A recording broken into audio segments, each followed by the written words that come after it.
కాళేశ్వరం భగీరథ పథకాల్లో భారీ స్కామ్. కమిషన్ల కోసమే బీఆర్ఎస్ సర్కార్ భారీ కట్టడాలు చేపట్టింది. మంత్రి వివేక్ కాళేశ్వరం పేరిట 1,00,000 కోట్లు వృధా చేసింది. మంచిర్యాల జిల్లా డిఎంఎఫ్టి నిధులు సిద్దిపేట అండ్ సిరిసిల్ల గజ్వేల్కు తరలించింది. కాంగ్రెస్ అధికారంలోకి వచ్చాక నిధుల తరలింపు నిలిచిపోయింది. ప్రజాప్రభుత్వం రాష్ట్రంలోని అన్ని వర్గాలకు అండగా నిలుస్తుంది. అన్ని వర్గాలకు అండగా నిలవాలి. ఇట్లా ఉండాలి.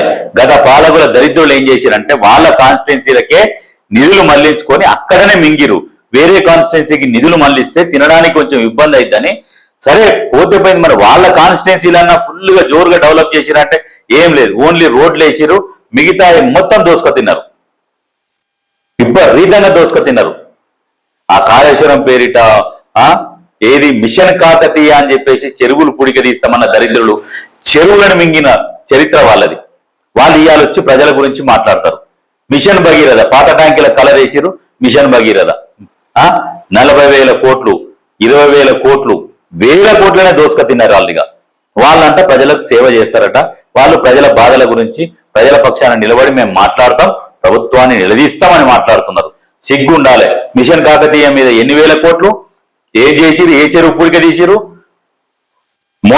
మోచేలోతు పూడిక తీసి ఎమ్మటే వర్షాలు వచ్చిన నిన్నే అని చెప్పేసి బిల్లులు తీసుకొని మరి చుట్టూ చెరువులన్నీ కబ్జా చేసి ఏం చేసిరు? వచ్చినప్పుడు ఏమని చెప్పారు? ఎన్ని చెరువులు పూడిక తీస్తామన్నారు? 1947లో ఉన్నప్పుడు తెలంగాణలో ఎన్ని చెరువులు ఉంటునో ఆ అన్ని చెరువులు గుర్తించి తీస్తామని మీరు వచ్చినాకనే దగ్గర ఒక 1000 చెరువులు కబ్జా చేసిరు దరిద్రులు. మళ్ళా మాట్లాడతారు ప్రజల గురించి. కాళేశ్వరం కేసు సిబిఐ ఎంక్వైరీపై ఏం చేద్దాం?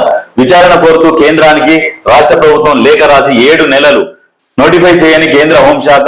ప్రత్యామ్నాయాలపై ఉన్నతాధికారులతో సీఎం మంతనాలు. మొదట కేంద్రం హోంమంత్రి లేఖ రాయాలని, స్పందించకుంటే సిబిఐ విచారణ కోసం సుప్రీంను ఆశ్రయించాలని నిర్ణయం.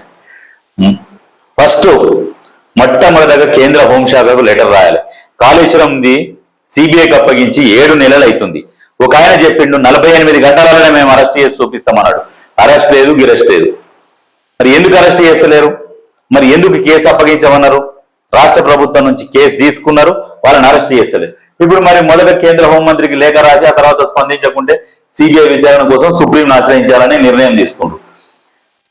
సుప్రీంకోర్టుకు పోతారు ఖచ్చితంగా. కాళేశ్వరం మీద ఖచ్చితంగా మరి అరెస్ట్ చేస్తామని చెప్పారు. మరి బీజేపీ కనుక వాళ్ళని అరెస్ట్ చేయకుంటే బీజేపీ బీఆర్ఎస్ 2 ఒకటే. వాళ్ళిద్దరు కలిసి లోపాయికారి ఒప్పందం కుదుర్చుకున్నారని చెప్పేసి క్లియర్గా అర్థమవుతుంది. కేంద్రం సిబిఐకి పర్మిషన్ ఇవ్వకపోవడంపై నారాజ్. మరి ఇవ్వాలి కదా. మరి వీళ్ళు ఏం చేస్తున్నారు? తెలంగాణలో ఉన్న బీజేపీ ఎంపీలు నిద్రపోతున్నారా? వీళ్ళే కదా ఛాలెంజ్ చేసిరు, సవాల్ విసిరారు. ఎక్కడ పోయా మరి ఆ సవాల్ విసిరారు?